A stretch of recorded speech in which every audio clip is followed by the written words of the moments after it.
Estamos de nuevo ante otro capítulo de Antorcha. En este episodio vamos a conversar sobre algo que quería conversar hace mucho tiempo atrás, pero que no había tenido tiempo y se da la ocasión de conversarlo en el 5º aniversario del estallido. Y aquí voy a ser un poquito enfático en esto y vamos a hablar por qué más creo que es un intento de golpe de Estado o un golpe de Estado híbrido, un intento de derrocamiento del gobierno de Sebastián Piñera más que un estallido social. De hecho, no soy yo el único que lo dice, lo dice también Daniel Jadwe. Vean. Queremos aprovechar esta oportunidad. ¿Y por qué? Porque todo aquel que le quiera decir a Chile que este movimiento es un movimiento espontáneo, no es que no entienda nada, es que interesadamente quiere plantear que este movimiento es un estallido social, porque no es un estallido social. Pero bueno, esta no es la única ocasión en que lo dice él, sino que también en otra ocasión. A mí no me gusta llamarle estallido social, ¿no? El concepto de estallido social viene desde la dominación y pretende instalar la idea de que esto es algo absolutamente espontáneo, que no tiene conducción, que no tiene historia, que no hay con quién conversar y que por lo tanto es algo tan inorgánico que hay que solo tratarlo con la represión para retomar el control. Aquí no ha habido un estallido social, aquí hay una revolución de octubre. Estuve viendo en la semana o estos días muchos análisis, conversaciones, debates sobre cómo llamar ese evento del 18 de octubre del 2019. Cada uno dio su interpretación. Vi ahí algunas entrevistas de Gonzalo Blumen, ex ministro de Sebastián Piñera. Vi programas como este periodista, pseudo periodista Stock, no sé cómo se llama el nombre. Vi otras entrevistas, otras conversaciones, análisis por doquier, pero no se acercan a lo que yo creo que es, o a lo que yo creo que fue el propósito, la profundidad, la intención y el deterioro, desastre y deconstrucción de la ciudadanía, del país, de la república, del sentido de nación, del sentido de pertenencia, que no lo hemos visto o se ha analizado muy poco o no lo quieren decir o no lo quieren ver desde esa perspectiva, sino de una perspectiva de que esto es algo espontáneo cuando nunca lo fue. Es muy difícil, he estado mucho tiempo y años analizando esto y viendo cómo puedo plantearlo, cómo puedo conversarlo, cómo puedo explicarlo de una forma sencilla, sin tener que entrar en una cosa demasiado técnica, con demasiada información. Hay demasiada información al respecto, lo cual complejiza mucho más la misión de entregar esta información o de entregar una visión lo más fidedigna posible. Así que voy a dar mi interpretación personal con las evidencias que manejo y explicando un poco por qué, cómo, cuándo y dónde va a terminar. Según creo yo, todo esto empieza a fraguarse. Bueno, obviamente todos tenemos alguna noción en nuestra cabeza de lo que fue este intento de presionar al gobierno de Nicolás Maduro por parte de algunos países sudamericanos, mejor dicho, sudamericanos, entre ellos estaba Sebastián Piñera. Acuérdense que está con el presidente colombiano, estaba Piñera en Cúcuta, en la frontera, y donde se hace hasta una actividad cultural, se hace un festival tratando de presionar a Maduro para que dejara el cargo y dejara que evolucionara la democracia en Venezuela, pero no se logró. Y viene una frase muy típica de tanto de Nicolás Maduro como de Diosdado Cabello, que dice que se viene una brisa bolivariana, dice Diosdado Cabello. Hoy día, que anda medio convulsionado todo este sector de América, de nuestra América, de la patria grande, está soplando una brisa bolivariana. Está soplando una brisa bolivariana. No sabemos ser hipócritas. Claro que nos alegra que haya una brisa bolivariana dándole la vuelta a toda América. Claro que sí nos alegra, porque es la redención de los pueblos. Es el pueblo que se levanta. Y les voy a decir algo. Señor Almagro y su combo, rueguen a Dios que se quede en una brisa. Rueguen a Dios que se quede en una brisa, porque al paso que vamos ya se está convirtiendo en una ventolera para convertirse en un huracán bolivariano que recorrerá las patrias. Esto no se explica, lo del 18 de octubre no se explica sin estos acontecimientos. Vuelvo a reiterar que son en mi versión personal, mi versión y mi visión personal, según la información que yo manejo. Antes de que pasara el estallido lo vamos a llamar, después le vamos a dar un apellido a esto, pero el estallido, vienen protestas en Ecuador, motivadas por que supuestamente se había eliminado un subsidio al combustible en Ecuador y estaba intentando derrocar al presidente en ese entonces, Lenín Moreno. La OEA le envía un documento, una carta a Sebastián Piñera, o al gobierno de Sebastián Piñera, para que tuvieran cuidado porque se estaba intentando desestabilizar las democracias en Sudamérica. No sé en qué nivel, en qué proporción Sebastián Piñera y su gobierno tomaron cuenta de esto. No sé si les llegó a tiempo, no les llegó a tiempo, pero yo tengo el documento, ahí lo podrán ver, analizar algunos detalles de este documento. Y como digo, no sé en qué proporción, si es que lo tomaron en cuenta o no, pero se veía algo raro ya en Ecuador, porque esto empieza en Ecuador. Hay un intento de castigar a los países que estaban involucrados en este, digamos, afán por presionar a un gobierno dictatorial como Venezuela, como Nicolás Maduro, de castigar. Ese es el término, es un castigo. Y se viene en julio del 2019, el Foro Sao Paulo, se juntan en Caracas, Venezuela, y participan muchas entidades, muchos políticos chilenos, Partido Comunista, parte del Frente Amplio. Y después en septiembre se hace otra actividad, que se llaman algo de las comunas, no estoy seguro el nombre, y también participa gente del Frente Amplio. Tengo un video donde además Valentina Miranda, si no me equivoco el apellido, puedo equivocarme porque tengo muchos nombres en mi cabeza. Valentina Miranda, si no me equivoco, que después terminó siendo convencional o intentó ser convencional, no recuerdo bien, pero yo, bueno, ahí la van a reconocer. Ella no lo comenta, pero está con un chico, si no me equivoco, un estudiante del Liceo Darío Salas, si no me equivoco, y que este chico está diciendo que la compañera Valentina Miranda viene llegando de un viaje de Venezuela. Compañeros, compañeras, tengo el gusto de saludarles a los secundarios comunistas. Hoy estamos nuevamente con la compañera Valentina Miranda, vocera de la Coordinadora Nacional de Estudiantes Secundarios que vuelve de Venezuela. Estuvimos presentes acá en el Liceo Darío Enríquez Salas para estar con la presidenta del Centro de Estudiantes que se vuelva a reintegrar al liceo, vuelva a tener su educación. Y eso, damos el saludo a la lucha, damos la invitación a seguir luchando, a seguir consiguiendo los logros sociales, porque los estudiantes secundarios nunca nos han dado las cosas por rogar, sino que siempre ha sido por lucha. Así que eso, compañeros, los invito a la lucha, a que muevan los liceos, que sean agitadores y que sean movilizadores sociales.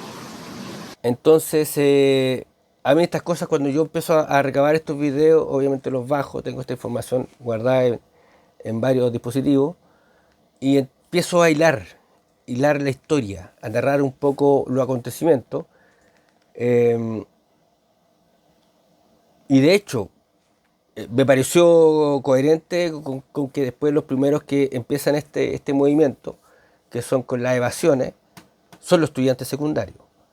Y empiezo a investigar más y de pronto llega a mi registro una organización que pocos hablan. Poca gente conoce esta organización o no la quieren mencionar.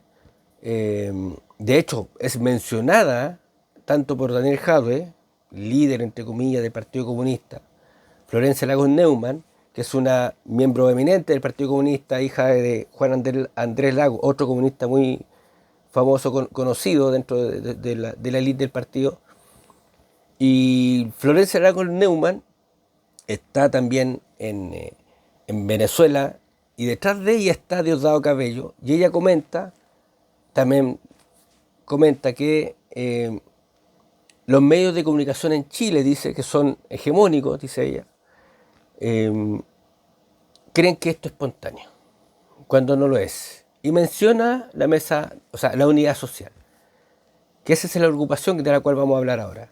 Y no es real lo que quieren decir los medios de comunicación hegemónicos, que son el 99% en mi país, que no estamos organizados o que esto es una manifestación espontánea. Eso no es verdad.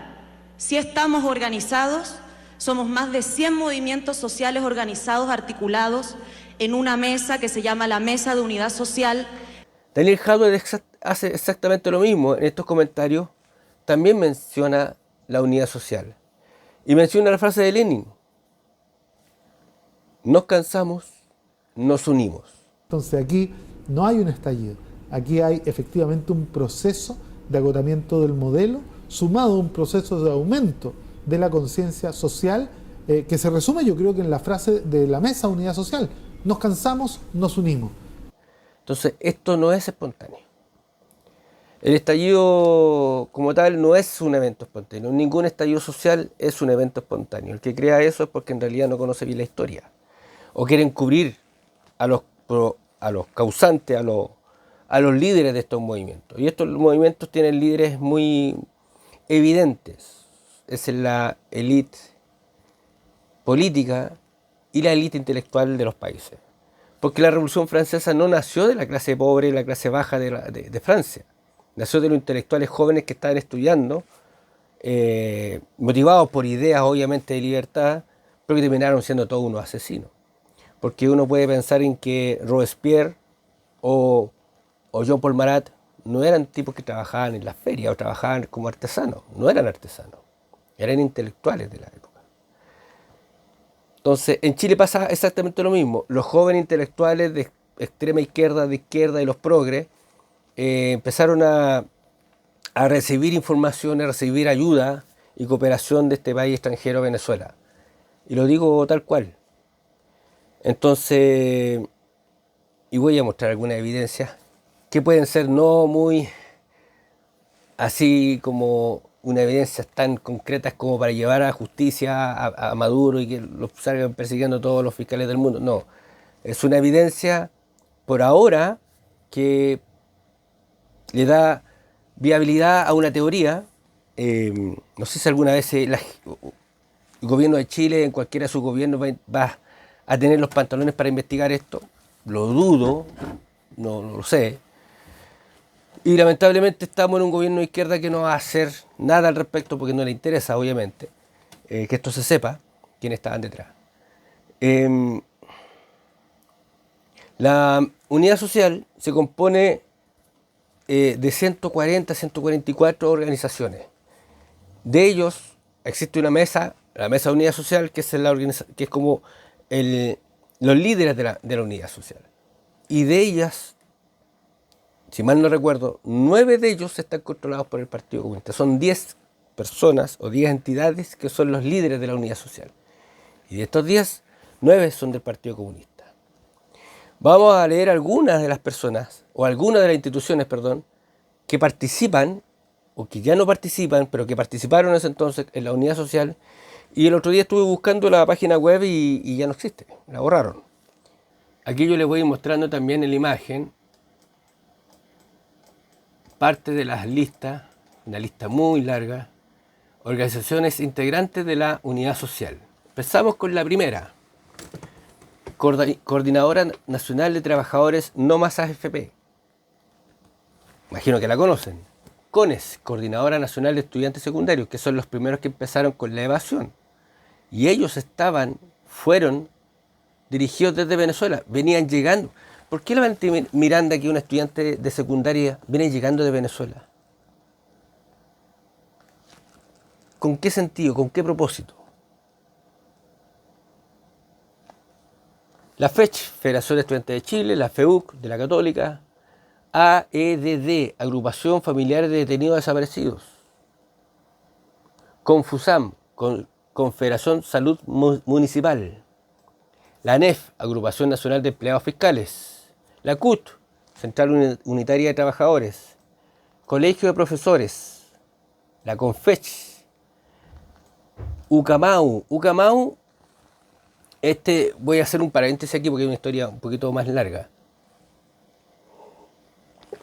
UCAMAU tenía una líder que se llamaba Dori González. Y Dori González era muy admiradora de Nicolás Maduro y de Hugo Chávez. Hay muchos videos y evidencia donde ella le hace pleitesía a Nicolás Maduro. Y entre paréntesis, para que se entienda cómo están conectados estas personas. Hace unos años atrás se descubrió un hecho constitutivo de delito, pero parece que no pasó nada con eso, porque usted sabe que algunas cosas en la izquierda pasan coladas.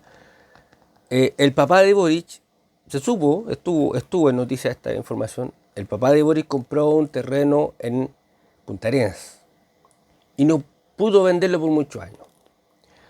Gabriel Boric, el actual presidente de Chile, se contactó con Dori González. Y como la Dori González es muy experta en armar protestas, marchas, movilizaciones, le pagó del bolsillo de Boric el viaje a Punta Arenas para Dori González. Y Dori González ya armó marchas, protestas, manifestaciones en relación a la casa digna. Entonces, como en Punta Arenas se armaron protestas que no se habían visto sobre la casa digna, el Servio terminó comprándole el terreno al papá de Boric, por 1.340 millones de pesos, cuando le costó 5.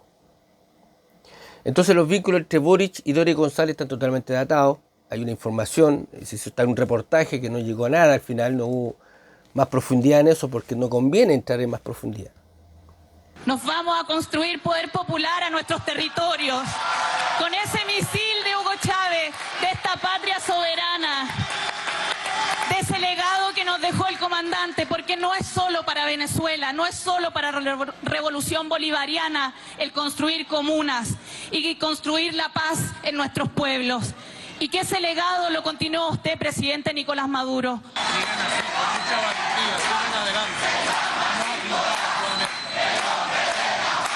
Continuamos. La FEP, Agrupación de Familiares Ejecutados Políticos. Todos esos eran organizaciones que participaron de la Unidad Social y que estaban en la calle después del 18 de octubre. Coordinadora de Organizaciones de Derechos Humanos y Sociales. Plataforma Chile Mejor sin TLC. Movimiento de Defensa del Agua y Tierra Modatima. Confederación FEMPRUS. Confederación Bancaria. Confedeprus. Sintec. Federación Contratista Anglo American Minas. EBEP, Espacio Vinculante por una Nueva Educación Pública. MUMS, Movimiento de Diversidad Sexual. MAT, Movimiento del Agua y los Territorios.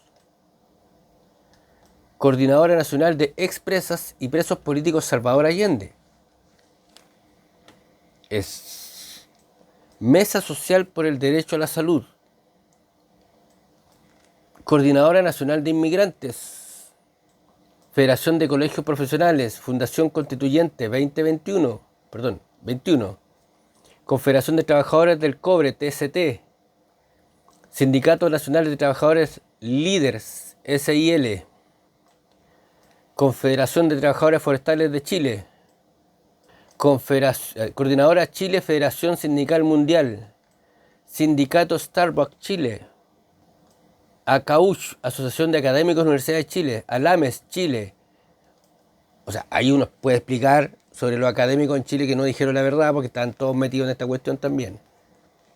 Coordinadora Los Sin Tierra, SIDARTE,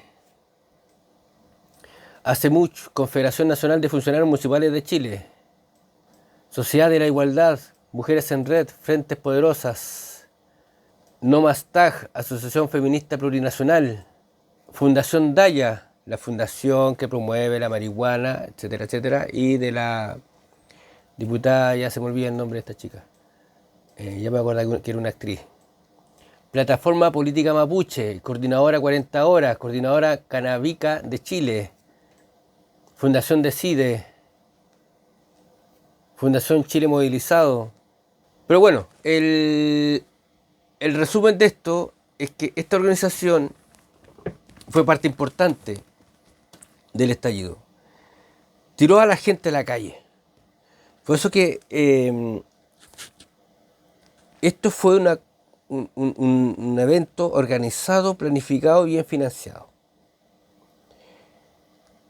Que la gente, porque bueno, esto es como, estas organizaciones plantearon temas país, dolores, frustraciones, demandas que habían sido hace muchos años atrás, las mismas demandas, y las plantearon con más fuerza, más unidos, como decía Daniel Jadot.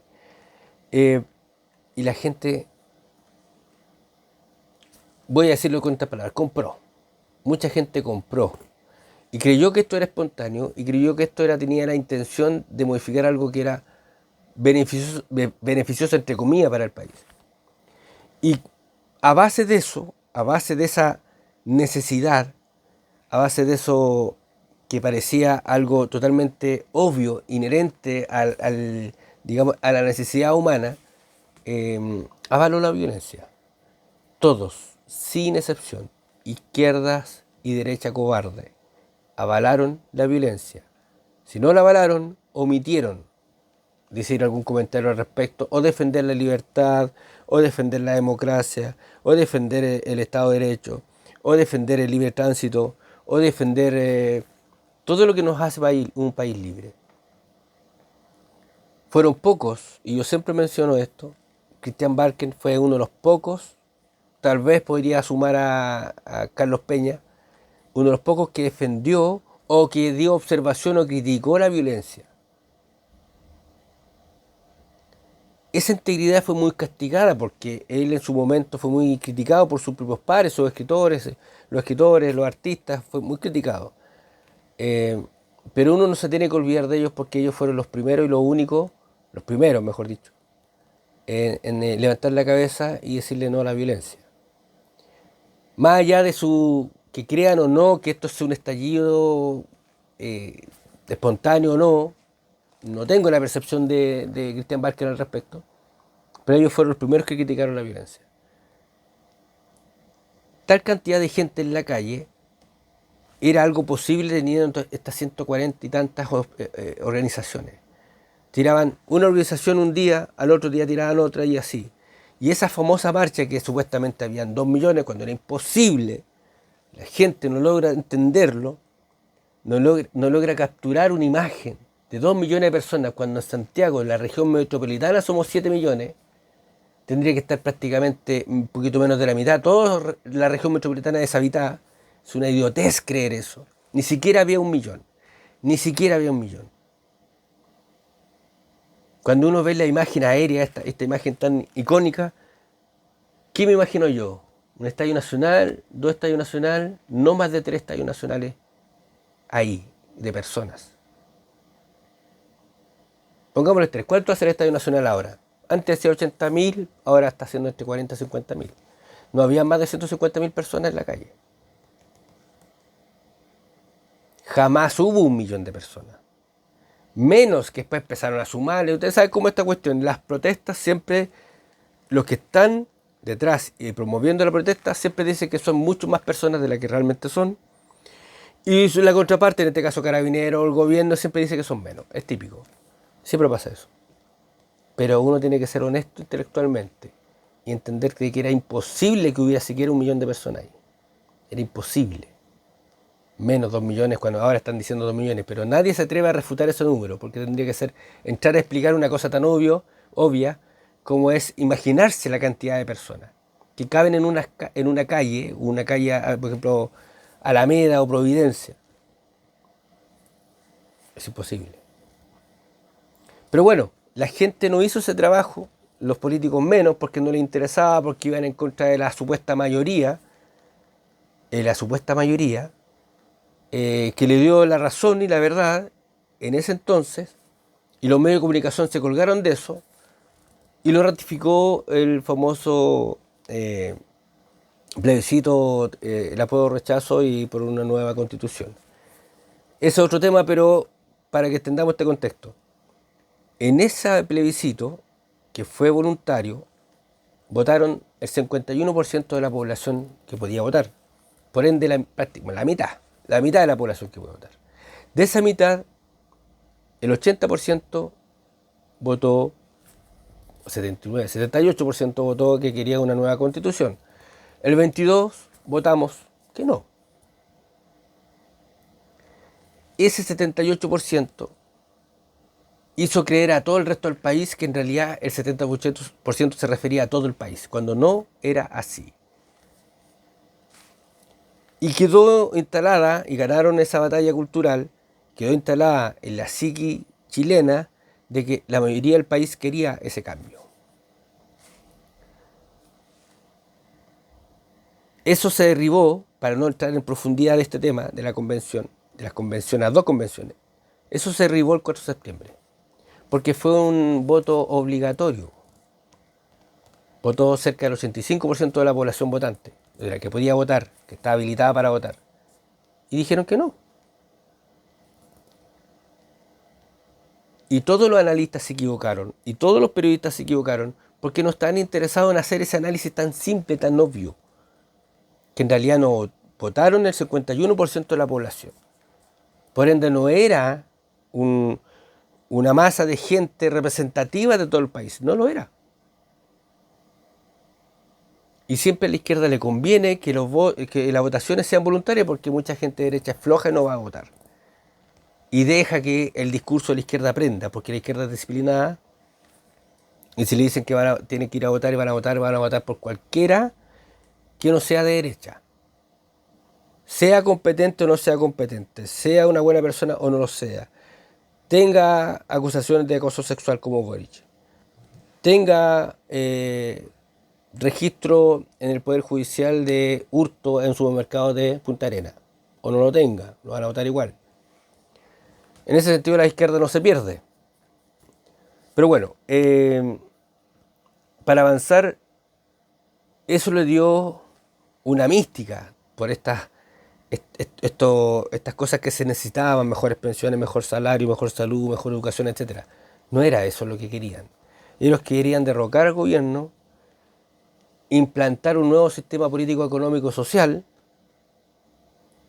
y empezaron con la cultura. Empezaron con el arte y el mundo del periodismo. Muy práctico de Gramsci, muy de la teoría gramsciana. Que estas nuevas guerras, porque al final es una guerra híbrida, estas nuevas guerras se ganan con la cultura. Y eso toma tiempo. Hasta que incluso lo dice Daniel Jadwe, que se vieron reflejados en cantidad de protestas durante varios años, y hasta que hubo una correlación de fuerza, lo dice Daniel Jadwe. Entonces esto no es espontáneo. Totalmente preparado, totalmente estudiado, analizado, hasta que encontraron una excusa. Y la excusa fue los 30 pesos. Y los 30 pesos fueron la misma excusa que hubo un intento estallido también en Venezuela para intentar derrocar al gobierno. Y hubo también la famosa revolución de las chauchas, que también hubo una excusa para poder derrocar al gobierno de turno en Chile años atrás. Esto no es nuevo. Nada de esto es nuevo. A la izquierda le encanta la simbología. Y vamos a hacer algo práctico con la simbología. Cuando Boric asumió, ¿dónde dio el primer discurso? ¿Dónde hizo su primera presentación? En Alameda con MacGyver, si no me equivoco. ¿Quién hizo esa presentación ahí cuando ganó? Allende. Repitió las mismas palabras o conceptos calcados de Salvador Allende. ¿Por qué el 18 de octubre fue el estallido social? Hace 50 y tantos años atrás, el 18 de octubre, se promulgaba en el Diario Nacional en diarios nacionales la ley maldita, la ley que proscribía al Partido Comunista. 18 de octubre, 50 y tantos años atrás. Nada es casualidad. La votación del apruebo y rechazo en el segundo plebiscito, 4 de septiembre. ¿Por qué eligieron el 4 de septiembre? El día en que ganó las elecciones Salvador Allende.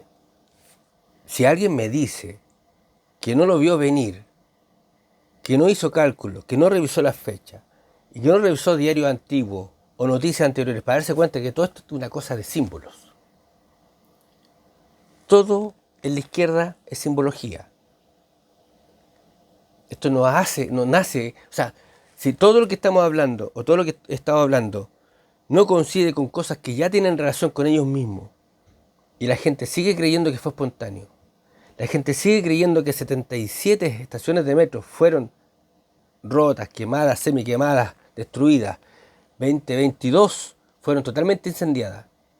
Si alguien me dice que eso es espontáneo, que la gente se comunicó cerebro a cerebro entre distintas comunas, distintas zonas, con distintas personas en distintas estaciones, y se comunicaron mentalmente para quemar estas estaciones de metro, y no le parece que esto en realidad no tiene, es lo más obvio que existe, estaba totalmente planificado. Destruyeron la conexión más importante, la arteria más importante de Santiago, y donde se cruzan todas las clases sociales, desde los ricos hasta de los más ricos hasta los más pobres. Se cruzan todos. El lugar más seguro, el transporte que más quiere la gente, el que más respeta, el que además no genera pérdidas, no es como el Transantiago. El metro no generaba pérdidas. Todos los chilenos nos sentimos orgullosos del metro, porque es bonito, elegante, muy bien calificado dentro de todos los rankings internacionales, dentro de los mejores metros del mundo, pero lo destruyeron. Y tiene una similitud también con romper parte de la estructura de lo que nosotros somos. Intentaron destruir la bandera, intentaron cambiar en la convención, cambiar el himno nacional, hablaban de cambiar el escudo, hablaban de cambiar sistemas de justicia, hablaban de cambiar, qué sé yo, toda una modalidad, toda una cultura, muchas cosas que nos hacen ser propiamente chilenos, que nos identifican como chilenos. Cuando tú destruyes la identidad de cada persona o la identidad de cada país, o incluso de una persona que es abusada, por ejemplo, de un hombre a una mujer, lo que hace es destruir su identidad, lo que hace es destruir sus redes, su entorno, sus redes sociales, destruye su autoestima. Si tú destruyes la autoestima de los ciudadanos, puedes controlarlos, puedes capturarlos y moldearlos a tu gusto, cambiarles todo lo que ellos creen. Para eso se destruye, y eso tomó mucho tiempo desde destruir, obviamente, la iglesia con todas sus culpas, que después no tenía ni voz ni voto, lo anularon, la izquierda anuló a la iglesia. Después, escritores que hablaban sobre los héroes nacionales, Arturo Prat, Bernardo O'Higgins, etcétera, etcétera, y hablaban cosas negativas, como si ellos tuvieran que ser ángeles, no lo son, pero para destruir también lo que nosotros creemos como nuestros propios héroes. Entonces, se destruye la identidad de los países para poder manipularlos, porque uno no sabe qué defender después. Eso es muy interesante. En Chile costó mucho que la gente empezara a rehabilitarse de esta sensación. El espíritu chileno está roto por el 18 de octubre.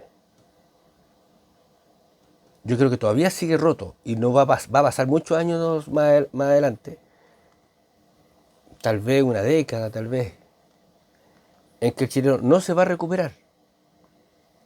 Porque primero,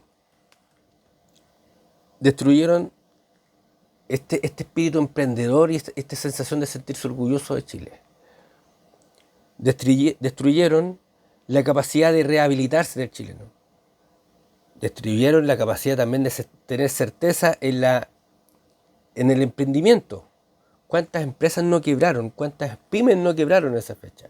¿Cómo yo voy a tener una certeza ahora si en ese entonces el Estado no me protegió de una turba de maleantes que me fueron a saquear el local? ¿Con qué seguridad, certeza, yo después pongo un local nuevo, le doy trabajo a más personas. Si el Estado no me protege, que además le pago con mi impuesto para que me proteja y no lo hace. Falta solamente caminar por Santiago, por el centro de Santiago, y darse cuenta que todavía el centro de Santiago no está rehabilitado después de 5 años. No se ha rehabilitado. Y difícilmente lo va a ocurrir. El desorden que tiene el centro de Santiago es terrible. El desorden que tiene las periferias del centro de Santiago, Recoleta, Mapocho, todo eso es terrible. Es como si no hubiera pasado tiempo después del estallido delictual. Del estallido. Entonces es muy difícil hacer una predicción de cuándo vamos a volver a ser lo que éramos. Bueno, es muy difícil. Yo creo que el daño que le hizo la izquierda a Chile ha sido tan profundo que no me atrevo a dar una predicción. Es una... ahí habría que entrar a conversar sobre unas cosas mucho más profundas. Volviendo a lo del estallido, hay mucha evidencia, y en ese entonces habían afiches que promovían tanto las huelgas como los paros, como el incendio. Y antes del los incendios de los metros, andaban circulando imágenes, obviamente en redes sociales, que salía una VIP incendiándose. No son referencias directas, pero algo quiere decir. Como ya les dije, tantos metros incendiados, tantos metros destruidos al mismo tiempo, al mismo día. No sé qué más evidencia quieren en la lógica, en el razonamiento de que esto no fue espontáneo. Diga lo que diga la izquierda, no fue espontáneo. Nos quieren hacer convencer, nos quieren convencer. Es como el maltratador con una mujer. Convence a las mujeres que en realidad ella está ahí porque quiere. No porque el loco la tiene amenazada, no porque el loco es el que provee la plata de la casa, entonces no tiene otra alternativa, no porque además tiene 2 hijos y no sabe dónde estar porque no tiene familia de apoyo. Intenta convencer de que está ahí porque quiere. Y sigue abusando de la persona. Motivos: el miedo. Chile todavía tiene miedo. Había una candidata presidencial el otro día que reconocía que tenía miedo a un segundo estallido. No nos sirve. Si esa candidata todavía tiene miedo o tiene miedo de un segundo estallido, lo van a hacer, lo van a intentar. Eso que no les quepa duda. Van a intentar hacer otro estallido para promover otro cambio constitucional y no se van a cansar. Y esto no va a parar aquí y no va a parar en 10 años. Lo van a seguir intentando porque estuvieron tan cerca de hacerlo. Y ya saben cómo funciona, ya saben cuál es el camino, ya saben cuál es el método. Las organizaciones unidas van a intentar hacer otro golpe de Estado. Si eso fue un golpe de Estado, fue intentar destruir todo el sentido nacional, el sentido de pertenencia, la democracia. O si alguien leyó la propuesta constitucional de la extrema izquierda, la primera convención, la primera propuesta constitucional. ¿Cuántos de ustedes lo leyeron?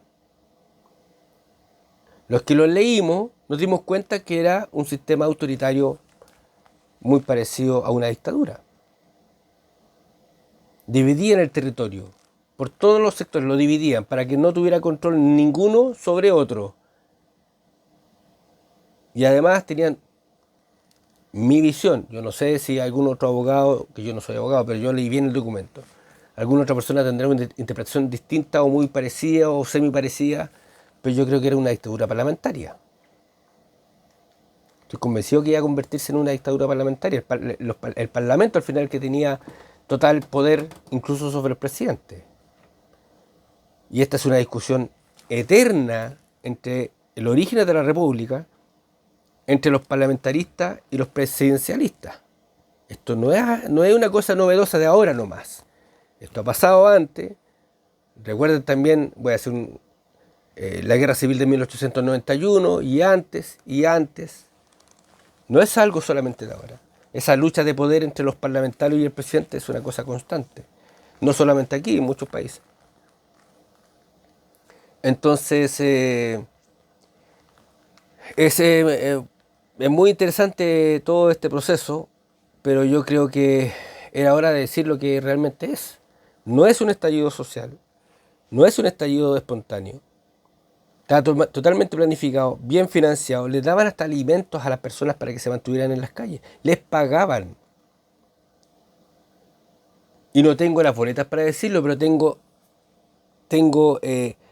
¿cómo se llama? Tengo evidencia en el sentido que mucha gente lo reconoce. Reconoce que eso era lo que hacían. Y otros, entre chiste y chiste, entre sketch y sketch, dicen, oye, tanto le pagaban 40.000 pesos a un tipo para que se hiciera una barricada.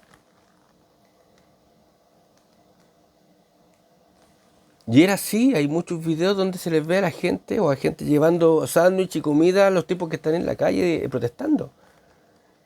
Y hay un video también que también es muy decidor, porque y que nadie hizo esta investigación. A mí me parece perdón, extrañísimo que nadie hiciera alguna investigación. Un abogado de Punta Arenas está contando que están en el proceso de formalización de cargo de algunas personas que estaban protestando allá en una intendencia. Y entonces el juez les pregunta, ¿y ustedes qué están haciendo acá? Y ellos dicen, no, nosotros estamos protestando. ¿Y dónde son? De Santiago, de Antofagasta, de Quilpué, de Viña del Mar, de distintas regiones, pero no son de Punta Arenas. ¿Y qué hacen ahí? Les pregunta el juez. Y ellos dicen, vinimos a protestar. Pero el juez no insiste en preguntarle más cosas. ¿Quién les financió el viaje? ¿Quién le está pagando el hospedaje? ¿Dónde están hospedando? ¿Quién les financia las bombas Molotov? ¿Quién les financian la comida? Amigos, ¿cómo están? Muy buenos días. Estoy acá desde la costanera de Punta Arenas para poder contarles algo. Miren, como ustedes saben, soy abogado, vengo saliendo de las audiencias de tribunales y no puedo dejar pasar algo que me he enterado y que lo hemos venido viviendo hace varios días. Ha habido sucesivos ataques que se han cometido en la ciudad de Punta Arenas a puntos determinados, especialmente en el centro. Y curiosamente, una gran cantidad de personas que cuando llegan a la audiencia de formalización de cargos que cometen estos delitos, son personas que no son de Magallanes. Y cuando el juez le pregunta, bueno, ¿cuánto tiempo lleva acá? Y lo normal es que digan, llevo 2 días. Y lo más honesto fue el de 2 jóvenes que hace 2 días atrás declararon y le preguntaron por el domicilio, señalaron que tenían domicilio en la zona central de Chile y dijeron de que ellos habían venido exclusivamente por las marchas. Ayer otras 2 jóvenes dijeron de que ellas tampoco eran de acá, que habían venido por las marchas, que habían estado pintando la intendencia, que fueron las que rayaron la intendencia. Puedo aclarar que es por lo menos una de las jóvenes, porque eso es lo que tengo certeza de lo que se dijo en la audiencia, que había rayado la intendencia. Entonces el juez le pregunta, bueno, ¿por qué actividad? Se dice, no, yo no trabajo. Entonces, no trabaja. ¿Y de dónde saca la plata para pagarse el pasaje para venir acá a Punta Arenas desde el centro del país? ¿De dónde saca la plata para alojar? ¿De dónde saca la plata para comprar el spray? ¿Y de dónde saca la plata para ir a rayar la intendencia? Entonces yo creo que acá hay una mano negra. Y eso hoy día lo he estado conversando con personas que están relacionadas al mundo judicial. Obviamente las investigaciones son secretas, así que no puedo dar información. Pero aquí hay que pedirle a la Fiscalía que investigue, porque acá hay una organización atrás. Acá están organizados. Esto no es casual.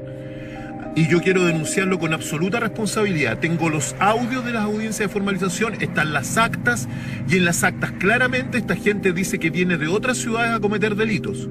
El otro día cayó una persona detenida en Puerto Natales, y esa persona venía de Quilpué, fíjense. Han caído ciudadanos extranjeros, ha caído una cantidad de gente que no es de aquí de Magallanes, y uno pregunta, bueno, ¿y cuándo va a caer detenido un magallánico? Porque al final hay mucha de la gente que está cayendo por desorden, no todo, pero mucha de la gente que está cayendo por desorden lleva 1 o 2 días en Punta Arenas y no encuentran nada mejor que venir a hacer turismo acá, a conocer, qué sé yo, las Torres del Paine, a sacarse una foto en el monumento de la Goleta Ancud y después vamos a hacer terrorismo, vamos a hacer atentados. ¿Ustedes creen eso? Porque se nos ocurrió que hoy día vamos a ir a rayar la intendencia, porque se nos ocurrió que hoy día vamos a hacer barricadas, porque se nos ocurrió que hoy día vamos a ir a destruir. ¿Y cómo saben dónde tienen que destruir? ¿Cómo saben dónde se tienen que juntar? ¿Por qué una persona que no es de acá sabe que a tal hora hay una marcha pacífica y por qué sabe que a tal hora tiene que estar ahí preparada? Lleva pañuelo, va encapuchada, lleva el spray. ¿Cómo lo coordinó eso? No es, oh, voy pasando, miren, ¿sabes? Voy pasando, voy caminando, mire, ¿sabe que hay una protesta? Aprovecho de ir a comprar el spray a la ferretería, que me queda, no sé, a 5 kilómetros de distancia, aprovecho de ir a comprarme un pañuelo para taparme la cara y vuelvo a la marcha para dejar la escoba. No, es raro, no, los turistas normalmente no están haciendo eso. Entonces, acá hay una organización, y yo vuelvo a insistir. Personas formalizadas que dicen, no conozco Punta Arenas, no tengo domicilio, yo soy del norte, vine para acá 2 días, llevo un día en Punta Arenas, llevo 2 días, están los audios. Por favor, esto nadie me lo puede refutar, espero que los políticos sean responsables y que todos se unan e investiguen esto. Que sean responsables los políticos. Yo hago un llamado a la clase política que sea responsable, salvo capaz que salga alguno defendiéndolo y ese da para sospechar de que es el que está organizando este cuento. Entonces claro, eso parece un dato muy extraño, pero pasó en todas las regiones. Esto no es meramente de ahí, pasó en todas las regiones. Y esto también pasó después en estas famosas protestas de Black Lives Matter en Estados Unidos, donde los gobernadores decían exactamente lo mismo. Oye, tipos que son de Miami están protestando en Minnesota, en Michigan, en Nueva York, los mandaban para distintos lugares. Y antes que esas, de hecho, ahí tengo un registro, un video de una periodista mexicana que dice que están investigando en Estados Unidos a Gabriel Boric y a Giorgio Jackson porque ellos tuvieron semanas antes de famosas protestas del Black Lives Matter y la muerte de George Floyd, como excusa para generar un movimiento anti-Trump en Estados Unidos, y que Giorgio Jackson y Gabriel Boric se juntan con miembros del Partido Comunista de México, con el Grupo Morena de México, con partidos comunistas y de extrema izquierda de Latinoamérica, se juntan en Estados Unidos con Bernie Sanders. El día 26, el día 27 de mayo, con una nota donde decía el presidente Donald Trump, Chile va a tener que responder por los congresistas que vinieron de vacaciones. Ellos vienen de vacaciones y se estalla esta situación similar a la que pasó en Chile. O sea, la CIA está viendo cómo se está manejando Chile y ya de haber visto lo que nosotros vimos desde hace 2 años. Eso se está investigando.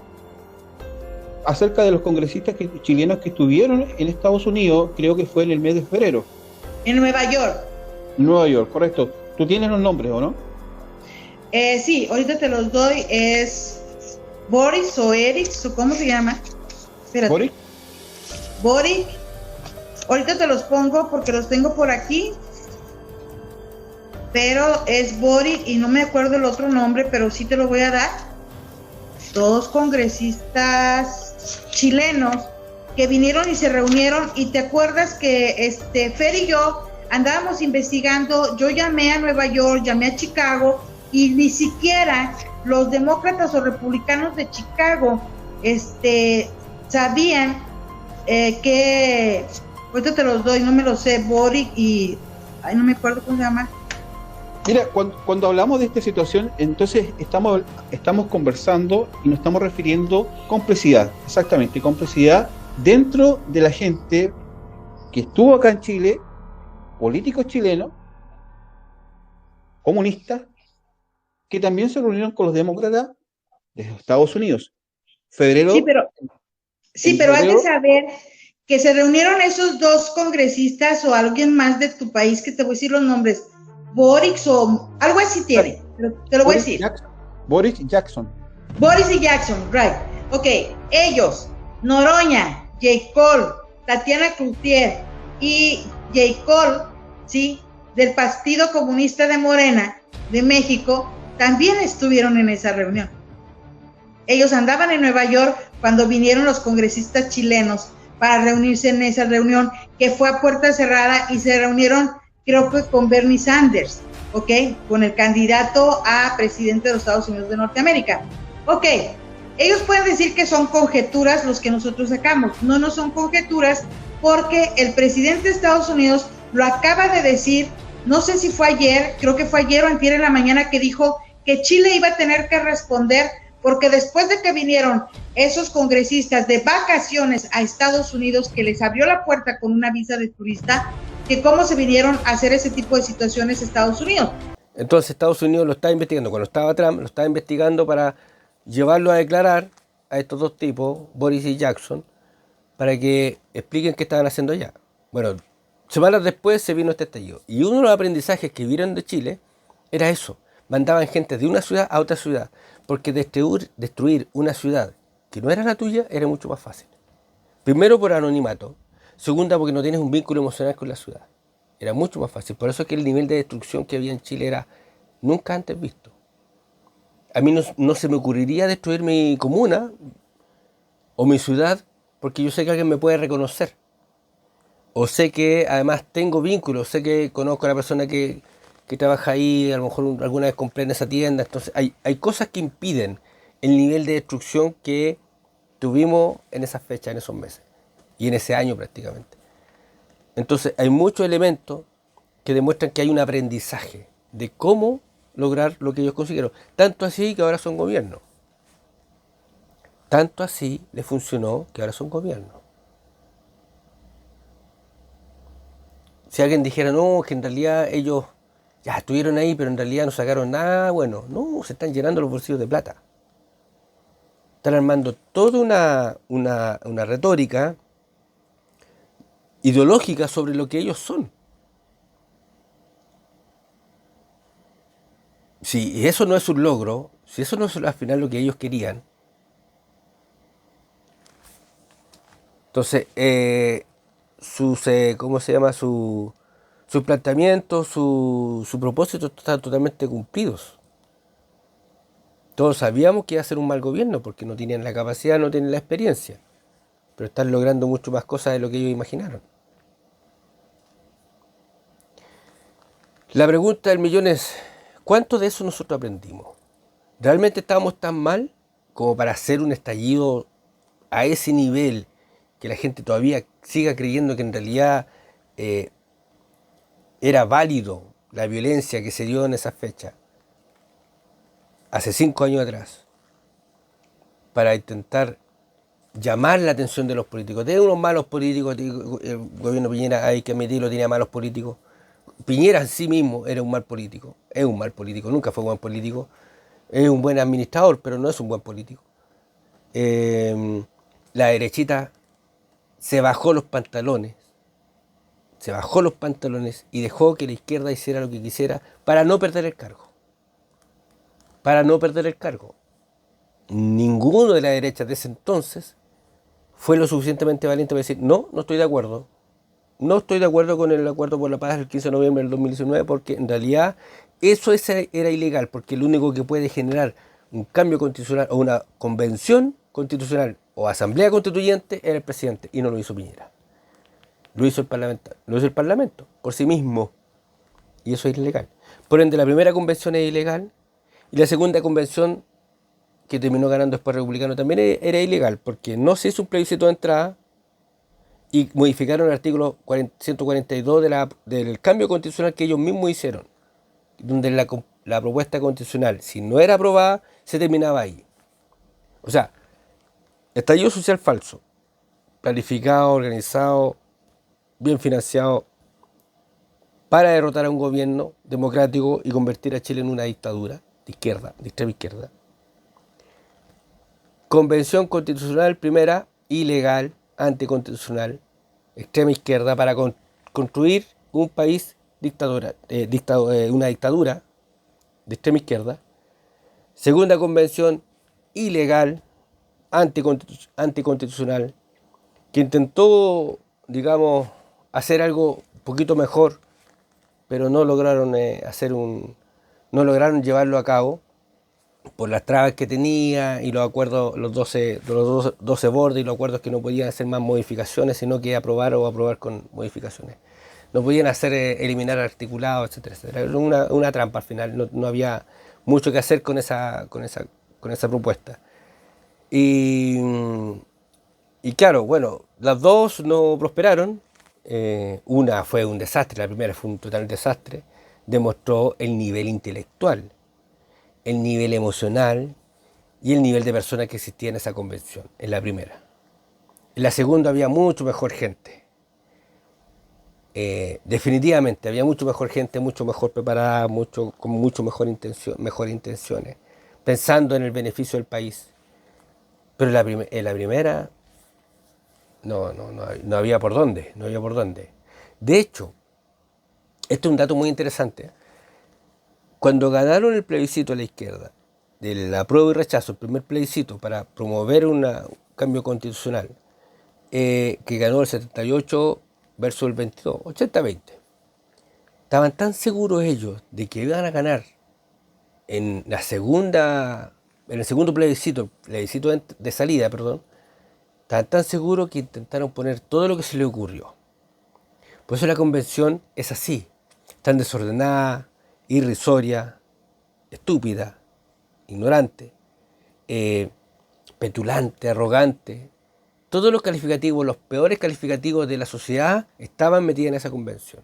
Porque tenían la certeza de que bajar de 80% hasta o menos de 50% era prácticamente imposible. Yo una vez escuché una estadística de todas las convenciones que habían existido en la historia, cerca del 90% de esas habían sido aprobadas. 94%, ya no me acuerdo exactamente la cifra, pero la mayoría había sido siempre aprobada, el cambio constitucional. Entonces ellos tenían la certeza, era imposible que bajaran del 80 al 50. Como era imposible, pusieron todo lo que se imaginaron, lo que tenían en su delirio mental, en un documento que era horrible además.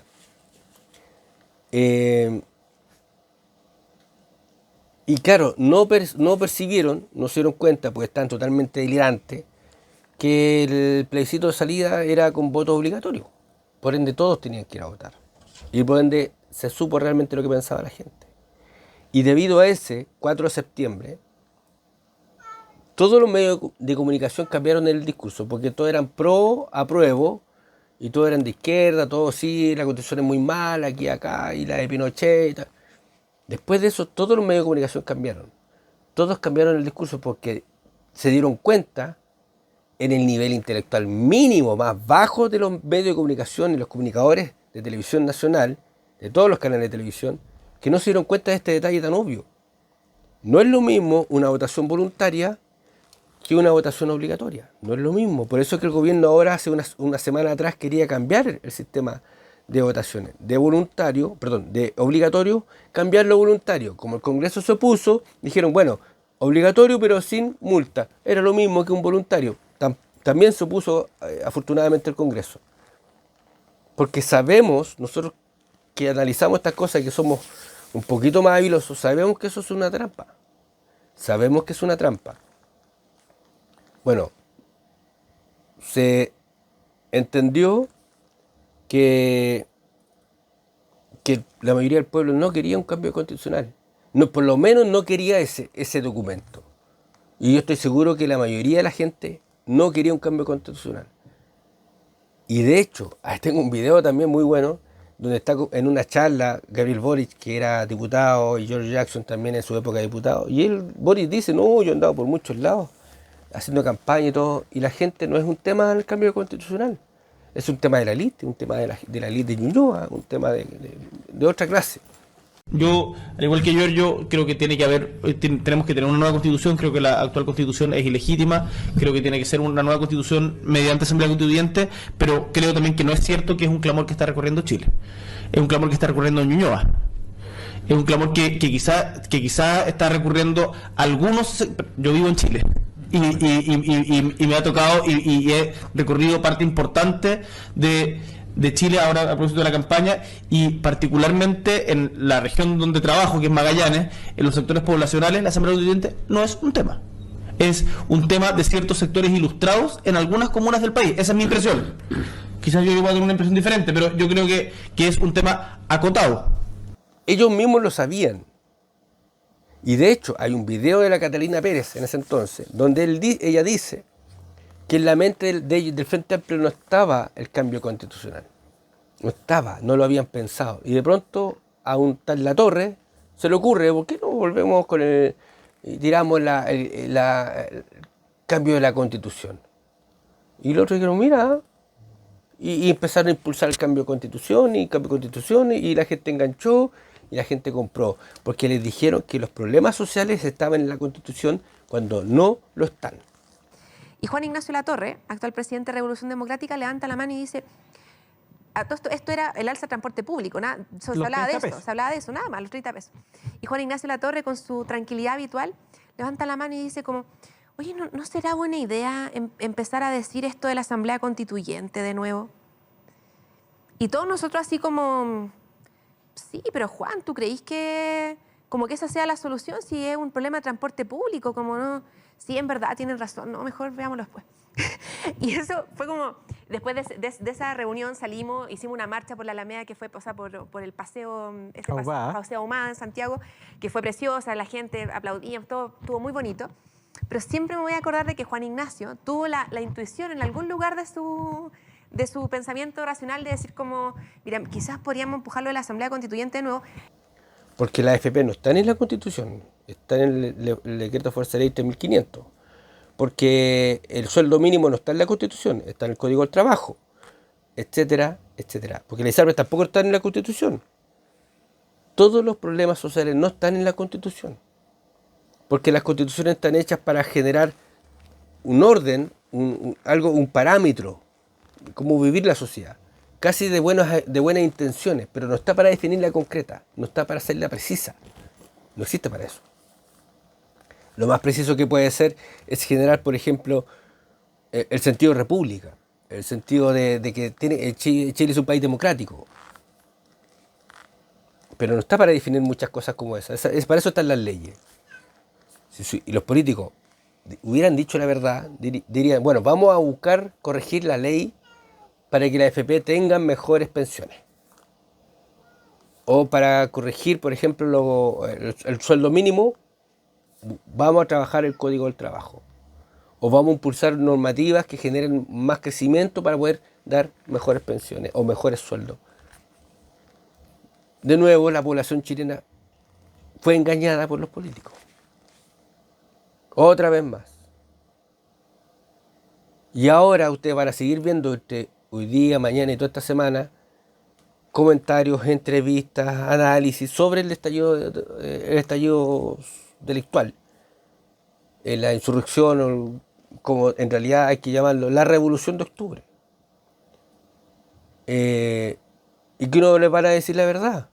No les van a decir todos estos videos que yo les estoy mostrando, toda esta información que yo manejo, porque no les conviene, porque tienen que idealizar esa acción, porque ellos les mintieron años y no pueden decir que se equivocaron, no pueden decir que ahora no, que en realidad la cosa era distinta y que ellos fueron culpables de fomentar la violencia. Espero que esto haya servido como para mostrarles parte de la parte oscura, el lado oscuro de la información que los medios de comunicación tradicionales no les quieren mostrar. Lamentablemente vivimos en el oscurantismo de la información. Más allá de todas las redes sociales y todos los medios de comunicación alternativos y digitales que existen, la información no fluye libremente. De pronto uno publica algo y las redes sociales lo bloquean o lo censuran. Y eso es así. Si en muchos casos que ustedes no han visto es porque toda esta información o estos videos que yo no han visto porque no están, o porque los censuraron o porque los bloquearon. Es de muy difícil acceso, hay mucha información de muy difícil acceso. Por eso que yo me preocupo de manejar esa información, bajarla y contenerla y tener en mi mente ese tipo de detalle para después, cuando llega un momento de conversarlo, sacarlo a colación. Ninguno de estos videos ustedes lo van a ver en televisión abierta. Ninguna de esa información que yo les estoy mostrando. Porque su interés no es informarlos. Su interés es guiarlos hacia un sector. Es una cosa oscura y tristemente oscura porque ellos deberían estar investigando qué pasó. No deberían estar aplaudiendo lo que pasó.